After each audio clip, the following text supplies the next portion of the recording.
Olá, estamos começando pela TV Câmara de Araçatuba mais uma edição do Identidade Pública, programa que entrevista e traça a história pessoal e profissional de personalidades que contribuíram para a história do município. E o nosso convidado de hoje é o educador, diretor de escola e ex-vereador Joaribes Torquato, mais conhecido como Juca Torquato. Joaribes, de início eu gostaria de agradecer pela sua presença aqui em nosso programa. Eu é que fico grato pelo convite, não sei se tão importante assim, acho que tem outros açatubenses que contribuíram até mais, mas um pouquinho da minha trajetória eu poderia, nesta manhã, discorrer aqui para a gente fazer um programa legal. Um pouquinho da história de onde o senhor nasceu. O senhor vem de Bilac, na região de Araçatuba? Exatamente, uma cidade pequena que a 20 e poucos quilômetros aqui da cidade, né? Mas eu vim de Bilac nos anos 60 e isso já se vão quase 50 anos. Então, lógico que a minha infância marcou muito vivendo naquele município, tenho muito orgulho, mas toda a minha vida, praticamente dos 14 anos até agora, o outono da vida, aos 64 anos, na realidade eu estou na cidade dos Araçás. Os seus pais, a que atividade profissional eles se dedicavam na época? O meu pai foi, Otávio Torquato, foi alfaiate, né, muitos anos na vida. E depois veio, quando eu comecei a trabalhar em faculdades, ele veio a desempenhar as funções de bedel. Era um homem que, voltado, adorava trabalhar com jovens e acabou, inclusive, depois, no fim da vida, escrevendo até um livro de poesia em função dessa atividade de trabalhar com jovens, trabalhar em educação também. Um homem marcante na minha vida. Sua mãe? Minha mãe, Olívia, mulher tranquila, como toda italiana, né? Já que nós somos de origem meus avós eram todos italianos, era do lar e a única característica dele é que ela veio a falecer ainda quando eu fui vereador aqui, na década de 89 a 92, e faleceu cedo no CA. Sim. Em relação aos irmãos, o senhor tem mais 3 irmãs, é isso? Eu sou o mais velho, sou o único homem da família e tenho 3 irmãs, a Cacilda, que hoje sempre foi secretária por onde eu passei, trabalhou sempre comigo, mas há muito tempo ela foi secretária da Universidade Metodista, da Universidade Salesiana. Sim. E hoje trabalha aqui como secretária da Fundação Educacional. A Silze, que é uma brilhante professora de língua portuguesa, atua em escolas de Birigui e Araçatuba, e a Rosilane, que é auxiliar de pedagógica nas escolas que eu dirijo aqui em Araçatuba. Sim, as primeiras escolas nas quais o senhor estudou, quais foram? Olha, eu estudei em Bilac, né? Fiz o grupo escolar, e hoje, naquela época, grupo escolar, hoje é ensino fundamental, educação básica, e até o ginásio, que hoje corresponderia ao 9º ano, foram em Bilac. Aí, vindo para Araçatuba, no nosso glorioso Instituto de Educação Manuel Bento da Cruz, depois acabei me formando em filosofia na instituição Toledo. Na época do IE, como que era a escola? Fantástica. Do IE trago os melhores anos da minha vida também aqui, juvenil, em Araçatuba. Era uma época, diferentemente de hoje, eu posso dizer isso, porque acho que vou até falar depois mais tarde, porque eu sempre trabalhei, hoje sou profissional, que trabalhei na educação pública e privada há muitos anos, mas o forte da educação eram as escolas públicas, não eram as escolas privadas. Hoje, diferentemente do que ocorre nas últimas décadas aqui e hoje ainda. Educação pública na época de ótima qualidade, o IE era a referência, não só em Araçatuba, como em toda a região. Os alunos que se formavam aqui entravam nas melhores faculdades do país, tranquilamente. O ensino médio também foi feito aqui em Araçatuba? O ensino médio também aqui. Eu fiz o curso clássico, sempre já direcionando para as carreiras humanísticas, que é... Tá.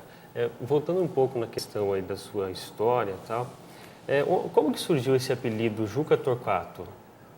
Juca já trago Joaribes de Bilac. também Joaribes é um nome esquisito também, para não dizer diferente. Segundo, foi um nome colocado pelo meu pai, e ele diz que era de um índio que trabalhava na fazenda, então, da família, e que pediu a ele que, se um dia ele tivesse filho, foi o preceptor do meu pai, que fosse o nome de dado Juaribes. E acabei sendo eu o sorteado. Acho que na linguagem tupi-guarani deve ser qualquer coisa. Joá é erva venenosa, qualquer coisa nesse sentido. Sim, sim. E Juca também trago de lá, que eu não tenho nem noção. É que Joá, Ju, acabou vindo para Juca mesmo e ficou isso. Sei, bom, ao final do ensino médio, como que o senhor se preparou depois para tentar uma faculdade? Na realidade, eu sempre tinha, naquela época, um dos projetos de vida meu era cursar Direito, mas não tínhamos faculdade de Direito aqui em Araçatuba. E aí, os meus colegas seguiram, tenho amigos hoje que foram desembargadores, que eram da minha turma, e talvez a minha história de vida também passasse por aí. Mas eu era de família pobre, né? Meu pai, como disse, era alfaiate, enfim, eu não tive, aí chegou a conhecer a realidade que eu não poderia sair, sendo mais velho, eu tinha que cuidar das irmãs menores. Sim. Então, eu acabei ficando em Araçatuba. E aí, na década de 66, nos anos 66, fins dos anos 60, a Toledo veio para Araçatuba, foi quando eu ingressei, então, na filosofia. Eu acabei entrando na filosofia até por falta de opção, porque a decisão era fazer direito mesmo. Os jovens daquela época que tinham mais condições iam fazer direito em Bauru, do Bauru para frente, ou São Paulo, ou USP, ou qualquer outro. E graças a Deus não me arrependi, acabou sendo o grande amor da minha vida também, né, profissional, foi trabalhar e atuar na educação. Toda a sua história está calcada é uma vida dedicada à causa da educação. E assim, teve alguma pessoa em específico que exerceu uma influência sobre o seu interesse nessa área? Olha, eu tive grandes professores, né, que foram modelos, alguns ainda estão vivos. Se eu fosse citar nomes aqui, eu cometeria injustiça, mas eu tive grandes professores. Aliás, os professores da área pública eram Sara Barbosa, que está viva, até os vivos, foi em nome deles homenagear todos, alguns já falecidos, Humberto Lupus, Adelino Moreira,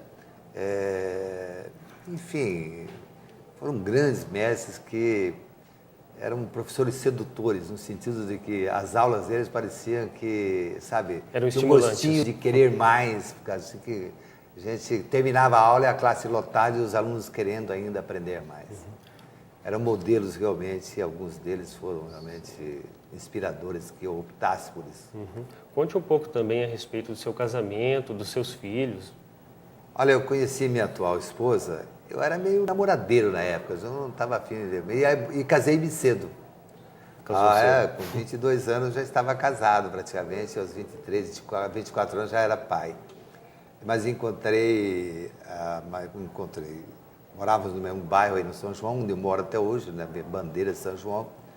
Ela mora na mesma rua em que foi criada, nós moramos na rua Tupinambás, e ela morava na Cristiano Osso, em Tupinambás. Sim. Então, são meio século de vida nesse espaço aí. E a gente se conheceu ainda nos bancos escolares do IE, ela cursando o normal, começou como professora, eu cursando o clássico. Ela foi professora primeiro do que eu. E desse casamento, na realidade, nasceram Marcelo, que é o mais velho. Ele é cirurgião ortopédico hoje em Bauru. A Milena, que é do meio, ela é fonoaudióloga, trabalha em Lins, grupo Marfig, Betim. Sim. Ela é especialista em audiometria. E a Mariana, que é a caçulinha, que começou ano passado, já tem o escritório de advocacia aqui em Araçatuba. O casamento um tanto precoce, um tanto cedo, trouxe experiência para o senhor?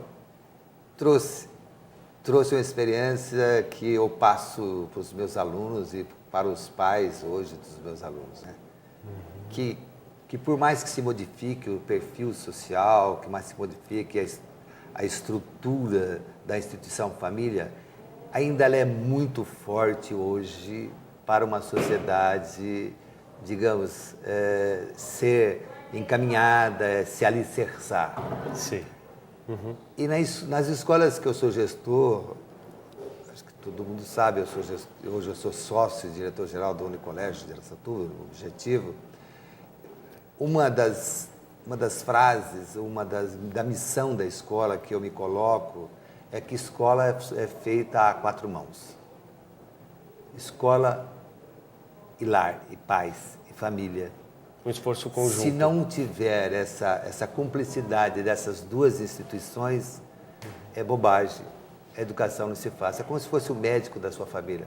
E a família tem que ter confiança no projeto educativo da escola e vice-versa. Senão, realmente não se dá para fazer educação de qualidade. Por isso que eu acho que todas as instituições educam. A igreja educa, o exército educa, clubes sociais educam. Sim. Mas, na realidade, cabe à escola e à família formatar o caráter, a personalidade da criança e do jovem.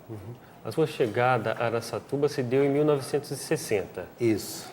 Como que era, na época, o município, a área educacional e tantos outros setores aqui desse município? Araçatuba é uma cidade, sempre foi encantadora, na verdade. E também, já naquela época, era a cidade líder da região. Meu sonho sempre foi morar em Araçatuba. Mesmo quando criança, tinha parentes aqui em Araçatuba. Sim. Nós víamos aqui visitar os tios e as tias, e toda vez que eu tinha que voltar, voltava chorando, que eu queria ficar morando aqui. Ainda algumas charretes, né, como nós tínhamos nessa época, mas era uma cidade em torno dos 80 mil habitantes, 90 mil habitantes. Plana, quente, bonita, uma cidade alegre, né? Sempre foi muito acolhedora. Sim.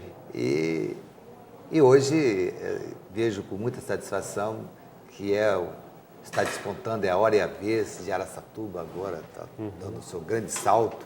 Sim. Uma cidade que já passa dos 200 mil habitantes. Constitui família aqui, meus filhos foram criados aqui, a maioria dos meus amigos estão aqui, a minha vida é aqui. Sim, então, e se eu contribuir um pouquinho, né, pelas minhas andanças nas escolas públicas e privadas que eu passei, nada mais fiz do que retribuído muito também que a cidade já me deu. Ok, então. O programa Identidade Pública de hoje está entrevistando o educador, diretor escolar e ex-vereador Juaribes Torquato. Nós faremos um pequeno intervalo e voltamos já.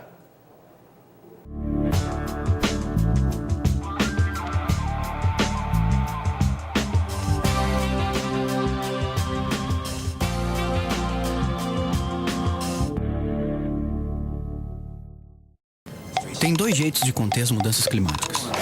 O primeiro jeito, você se torna um cara popular, inicia uma carreira política meteórica, se candidata a cargos públicos, é eleito presidente, transforma o país numa superpotência. E aí, convence os outros países a parar de poluir o planeta. E o segundo jeito de conter as mudanças climáticas? Ué, use só lâmpadas fluorescentes. Salvar o planeta é agora ou agora.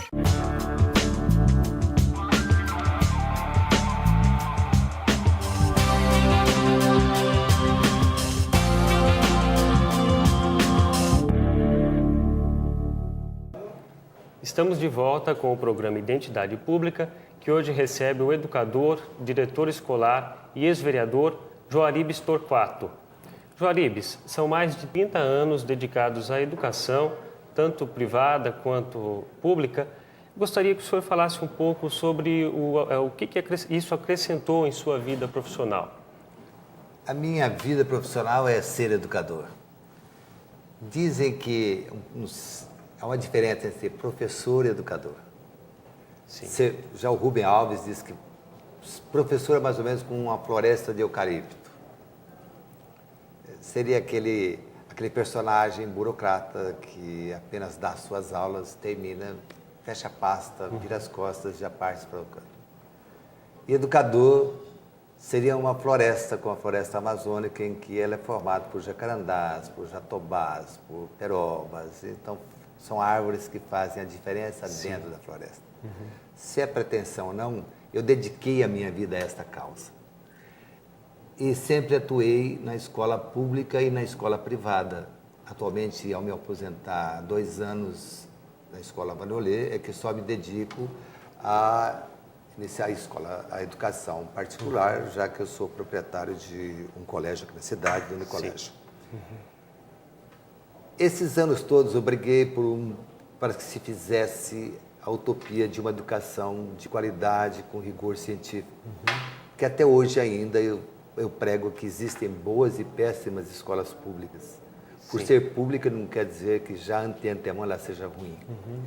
Como existem boas e péssimas escolas particulares. Pelo fato de ser particular não quer dizer que ela já é de qualidade. Sim. Então o fator de se fazer educação com rigor científico, com qualidade, com compromisso realmente numa educação da criança, do jovem, é o que faz a diferença e sempre foi o lema da minha vida. Nesses anos todos, já entrei como diretor efetivo, aos 20 e poucos anos já era diretor efetivo da rede estadual. Daí para frente, desempenhamos na educação pública praticamente todos os cargos. Fui supervisor de ensino, fui delegado de ensino, fui diretor regional, fui secretário municipal de educação em Araçatuba, na época. Na época, inclusive, era educação e cultura, era assunto. Depois ingressamos, nesses anos, paralelamente desempenhava à noite a função de vice-diretor das faculdades salesianas, até ao apresentar-me agora há 2 anos atrás. E também nesses últimos 12 anos abrimos o Unicolégio Araçatuba, que começou com uma classe, 15 alunos, e hoje é uma das maiores escolas da cidade. Hoje tem qualquer coisa em torno de 1.400 alunos e foi um tempo recorde, já reconhecido pelo próprio sindicato, como uma das escolas que mais cresceu no estado de São Paulo. Enfim, dedico-me porque não sei, não conheço se existir, ainda não li e não me convenci de que é a educação, o caminho, o norte, o único meio de você promover o equilíbrio social, a ascensão social, não só no plano do indivíduo, mas como no plano da sociedade, do Estado como um todo. Não existe outro caminho. Mesmo a tecnologia que vem hoje aí atropelando tudo, se a educação brasileira não avançar, não se aproveitar, ela vai ficar para trás. Então, nós ainda não aprendemos a usar a tecnologia, ela chegou antes do que propriamente ser absorvida como componente de educação. Lógico que existem sempre exceções, ilhas de excelência aqui e acolá, que já estão fazendo isso há algum tempo. Mas eu estou dizendo agora como um cidadão brasileiro, como um cidadão açubense, de que nós precisamos ter este olhar. Que escola não é uma instituição que você é obrigado a ir, porque senão você pode colocar o filho lá nessa idade, porque senão você pode ser penalizado pelo Ministério Público por desídia, por abandono do seu filho.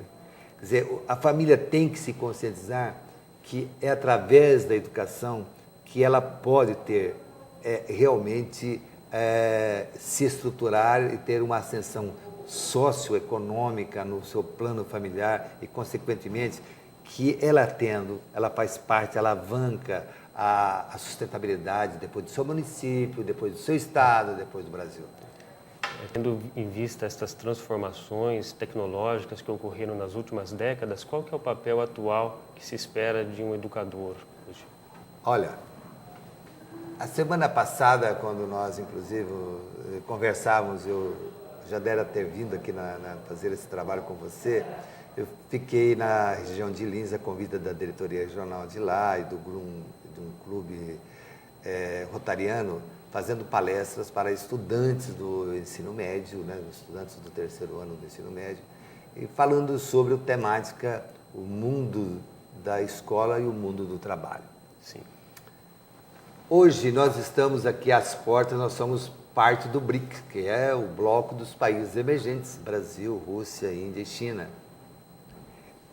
Despontamos para um cenário, e é uma das minhas especialidades, gosto muito de fazer esse tipo de exercício, de trabalhar com cenários, toda vez, tanto no plano profissional, enquanto educador, e até no plano educacional. Fazíamos cenários do Brasil de hoje, do Brasil de 2020, de 2030 e de 2050. Uma projeção. Exatamente, estamos tentando ler, criar esse cenário de que tipo de homem, de que tipo de profissional precisará em cada uma dessas décadas. E, obviamente, o Brasil está caminhando muito rápido, se industrializa muito rápido, as indústrias estão se robotizando muito rápido, as mudanças de paradigmas é muito rápida. Se precisa de um profissional com características para acompanhar essas transformações. E eu fiz e faço educação aos educadores que estão me vendo, aos dirigentes que estão me vendo. E a escola está com essa mesma perspectiva de mudança de paradigmas nesta velocidade? Ou ainda vai continuar com o quadro negro de giz? Ou ainda vai continuar passando o ponto na lousa? Ou ainda vai haver ditados para alunos?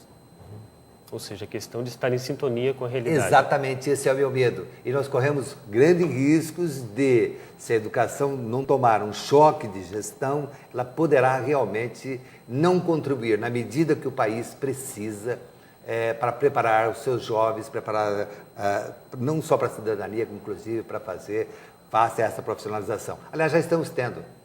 Estamos tendo projetos parados. E olha que, inclusive, que ironia. Antes era por falta de dinheiro, agora nós temos dinheiro e hoje estamos tendo falta de mão de obra qualificada para que o Brasil realmente entre na reta, dá o sprint na reta final para ganhar essa corrida. Sim. O senhor também, no início dos anos 90, teve uma passagem aqui pela Câmara Municipal.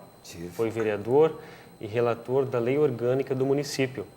Correto. Como que foi esta fase? Olha, graças a Deus, eu faço política porque eu adoro política. Continuo fazendo política. Eu não preciso ter cargos públicos eletivos para ser um homem político. Acho que todo cidadão, ou você é um cidadão político, ou você é um omisso na política. Nos dois casos você interfere, pela sua omissão, pela sua ação. Prefiro sempre que você seja um cidadão político. Na sua comunidade, na sua associação de bairro, interfira, critique, faça sugestões, mas nunca se omita. Isso eu falo para os meus alunos desde os bancos do início dos anos escolares. Participei de uma Câmara de 89 a 92, que até hoje é considerada, com todo respeito a todos os vereadores antes e posteriores, mas uma das câmaras que de maior expressão. Foi um ano de grandes transformações, criamos a legislação, nosso primeiro quando na Lei Orgânica, a primeira Constituição Municipal. Foi gestada de uma forma democrática, com participação intensa da sociedade, de todos os segmentos. Grandes companheiros, não importava se de qual partido fosse, se era situação ou oposição, mas toda a Câmara, Nelson Resalves, Zé Américo Nascimento, Boato, Ferreirinha, tivemos o professor Joaquim, o Paulo, tivemos, enfim, grandes vereadores, todos eles com a intenção maior de que Araçatuba realmente tivesse um dispositivo. Fizemos interferências no projeto ambiental da cidade. Muito do que se está aqui até hoje foram leis criadas naquela época. Algumas, por exemplo, a necessidade de se criar já, ao se criar loteamentos que já se previsse naquela época, era necessário de se deixar locados já não só praças, mas como terrenos para o posto, para a escola, para todos os componentes sociais e culturais que uma localidade precisa, que uma comunidade precisa.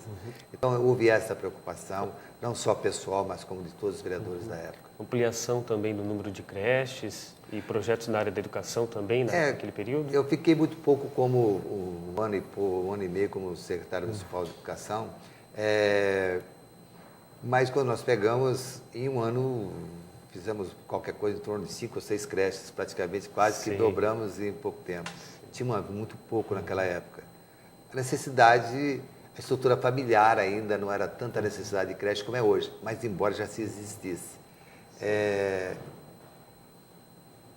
E na área, outras escolas, mas Araçatuba, veja bem, interessante.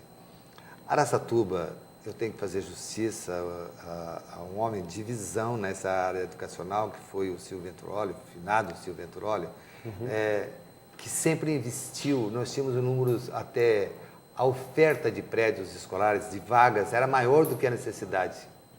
Sim. E até hoje nós nunca, observe bem, todos os municípios, a maioria dos municípios do estado de São Paulo, sempre aqui e acolá, tem dificuldades com atender a demanda. Araçatuba nunca teve essa dificuldade, porque sempre, hoje nós temos inclusive algumas escolas que foram transformadas em outros segmentos. Prédios escolares foram transformados em sede de delegacia de polícia por excesso de número de coisas. Então nós nunca tivemos problema na área educacional. Até hoje temos um grande número de prédios educacionais públicos e particulares em todo o município. Então, educacionalmente, a gente sempre esteve muito bem preparado, o que não ocorre no campo cultural. Sim, olha que coisa interessante. Culturalmente, nós não temos teatro, nós não temos grupos, é muito pouco o número de atividades culturais da cidade, ligado a teatro, a orquestra, a manifestações culturais. Nós ainda somos muito carentes em relação às nossas necessidades. Então, no plano educacional, que não ocorre vice-versa. Um deveria ser responsável pelo outro. E nós temos que olhar, e fica aqui o alerta nessa oportunidade, através do seu programa, que devemos atentar para esse tipo de defasagem que existe em nossa cidade. Fora do âmbito educacional, Juaribes, o senhor tem alguma outra atividade que se dedica na sociedade, atividade religiosa, voluntária? Eu sou católico, né? Um católico, digamos, básico, né? Não sendo, mas cristão, respeito todas as religiões, manifestações religiosas, acho que isso é importante. Eu sou membro do Clube Rotário, Araçatuba Rotary, Alvorada. De certa forma, a educação me absorve das 7 da manhã até as 23 horas. Sim. Também era assim, quando nem tinha ainda participação na iniciativa privada. E todos os meus trabalhos sempre são voltados a essa área. Mas nós fazemos um trabalho que eu prefiro não enumerar, porque como é um trabalho, como eu digo, o trabalho social e o trabalho voluntário é aquele que você faz com a alma, você faz com o sentido de cidadania, e não faço para promoção pessoal, nem visando cargos, nem coisa. Mas a gente tem assistido um número muito grande de famílias, de alunos.